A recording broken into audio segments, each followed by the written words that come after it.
kali lugambo oteekako aka Pro Max Simple MC kwe kasitonda aba ku screen yo oba ya simu oba ya TV oba yaki gwe ng'oteekako share. Saagala nnyo bantu mmwe mubeere selfish. Saagala nnyo mube n'omululu. Olugambo lwe nnina lubamala mwenna. Emitwalo 10 gye tulina waneeno mwenna lubamala. So tolaba wekka yagaliza munno olumuwe. Omugambe nti akasajja kazze n'olupya Pro Max. Wabula ka disclaimer. Luno luyinza okunkubyamu ku kibwoko. Yes, nkiddamu. Luno lwengendo bbawa. Mbadde siri waddubawa naye mpulira ekintu kiŋŋamba lubawe. Nange kinsusseeko kimpitiriddeho ne ŋŋamba kanzije ndubawe. Luno luyinza okunkubyamu ku kibooko. Naye ogenda kunkolera ki? Kigenda kunnuma nnyo okunkuba kibooko mu basement nga vidiyo eno tekubye emitwalo 10. Kijja kunnuma nnyo. Naye anyway, bw'oba nankwata mujja kumpositinga free simple mwembesiga. Mujja kunnwanirira. Kati kambawo olugambo. Ekigenda okunzisa ku nsi kuno kiri eki? Lugambo. Ate nga mbalayirira ku lugambo kwe sikola ki? Ku lugambo kwe sikola ki? Kateke mu comment section gamba nti kwe siva. Givuge. Enkya ya leero tukedde n'amawulire. In fact abasinga twagafunye gyekiro. Omukulembeze Robert Kyagulanyi Ssentamu Bobi Wine bamusiimye mu kye bayita Renew Democracy Initiative. Bamusiimye nga omu ku ba heroes aba democracy. Kugambye enegenda kunkubyamu naye kanjibawe. Bobi Wine was among the 4 people that were honored as the 2026 heroes of democracy mu ggwanga erya America. Ennaku z'omwezi ga 17 omwezi ogwa April lwalina okubaayo ku mukolo ogutegekeddwa abantu abo boolaba awo abana bonna basiimiddwa nga ba heroes of democracy. Kuliko ambassador John Bolton, kuliko Chrystia Freeland, kuliko Senator Mark Kelly, kuliko n'omubedde agunde atusensebula gwe twagala ofiirako Robert Kyagulanyi Ssentamu Bobi Wine. Now kati ntuuse ku paati eyinza okunkubya ku kibooko. Naye nga bawe oba sigawo. Bana egitambuze. Nga twakamala ofuna amawulire g'omukulembeze. Bantu bange ate tufunye amalala.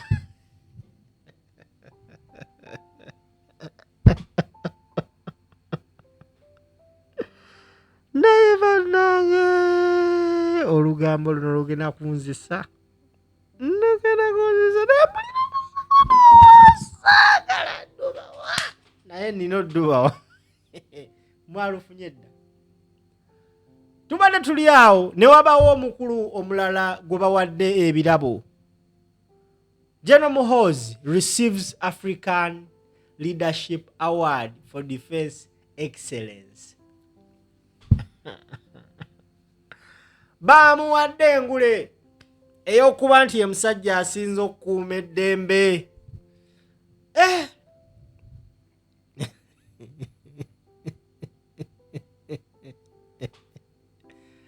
Naye bannange.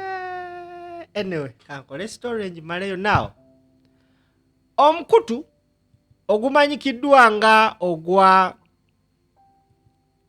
Nile Post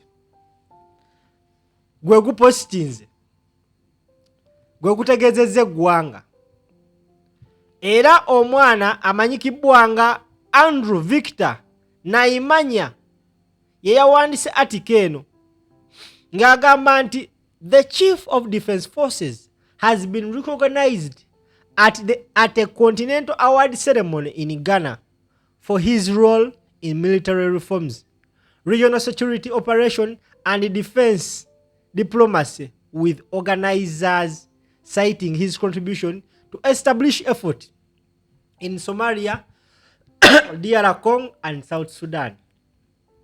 Now, against the Mason government, African leaders, the African Leadership Organization has honored the Chief of Defense Forces and the Senior Presidential Advisor for Special Operations, Muhoozi with a special African Leadership Award for Defense and National Security Excellence.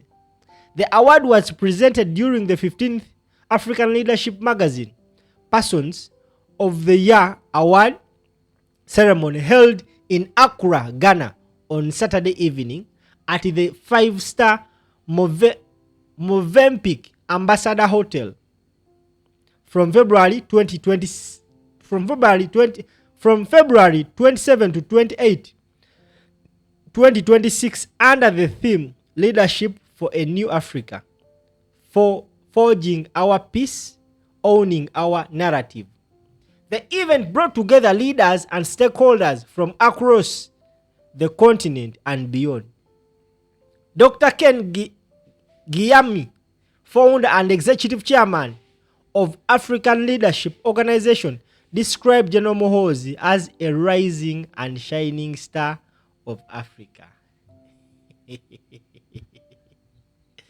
Nekati oba nsinika ky'ebinnyo bagenda okubanza ebinnyo bino ebyagereka biveemu kati oba nsinika ki nange simanyi lwaki nsinika naye ng'omusajja bamuwadde award bamuwadde award African Leadership Award for Defense Excellence. Kati gwe ssebo oba nnya bandaba, it is up to you. Awo obaawo naye gwe olukyagulanyi busagwa. Naye njagala kuzzaako emabega katono nnyo.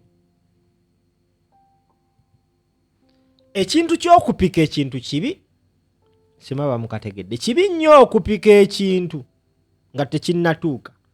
Kankujjukizeeko katono nnyo gwandaba. Emabegako ndowooza omwaka gwali 2023. Joel Ssenyonyi ng'ali mu kakiiko ka Kosase yavaayo n'asamoninga omukyala Jennifer Bamturaki. Wuliriza story eno bulungi, njagala gwe story ogiwulire ogyemu ekyokuyiga.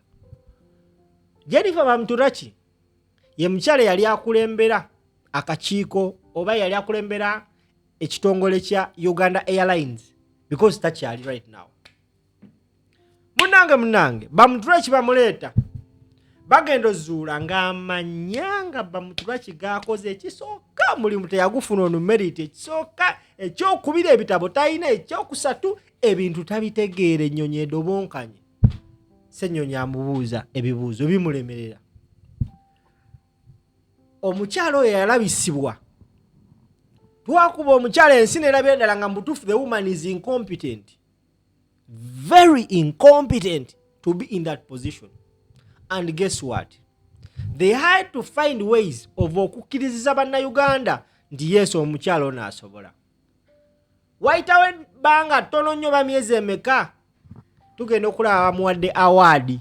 Mukajjukira ka Awaadi awo ke baba Bamturaki? Ba propagandist ne bagamba mubadde mumanyira omukazi wuno afunye Awaadi. Bassebo ne bannyabo bamugobye ku mulimu, bamukutte ku nsingo bati genda kumanina. Kati you can relate the story. Sagala ogambe tina gwe ngambe gwe bagenda okukwata ku nsingo. Si sagala onteke bigambo mukamwa. Muteketeka amasimu okumpostinga naye nga video nyikoze. Nyongera bategeeza ennaku z'omwezi nga 17 omwezi ogujja April, Bobi Wine agenda abeera mutaka mu New York City, ekibuga ekikulu ekya America. Kuolwo olunaku bagenda kumuhoonalinga nga hero wa democracy. Agenda kubanga rubbing shoulders ne ba former minister, ne ba former senator, ne ba senator era mu kizimbe ekyo mugenda bbeeramu abantu abanene bangi nnyo. Ekimu ku bisinza okunnewunyisa ku lisiti y'abantu abagenda okubeera honored bano abana baalimu nabo mulimu ambassador John Bolton. Ono yaliko US National Security Advisor. Nkaddemu amagezi gazze. US National Security Advisor.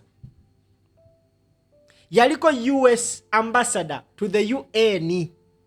Ekitegeeza these people are so much influential. Kati Bobi Wine bamutegeera dda ogenda otuuka kweno stage. Mu butuufu ono aba talina kyagamba. Annaye obwana bwange nga ne mu basement naye munaabuweerera akategedde gye vuge bampita simple. Bye bye.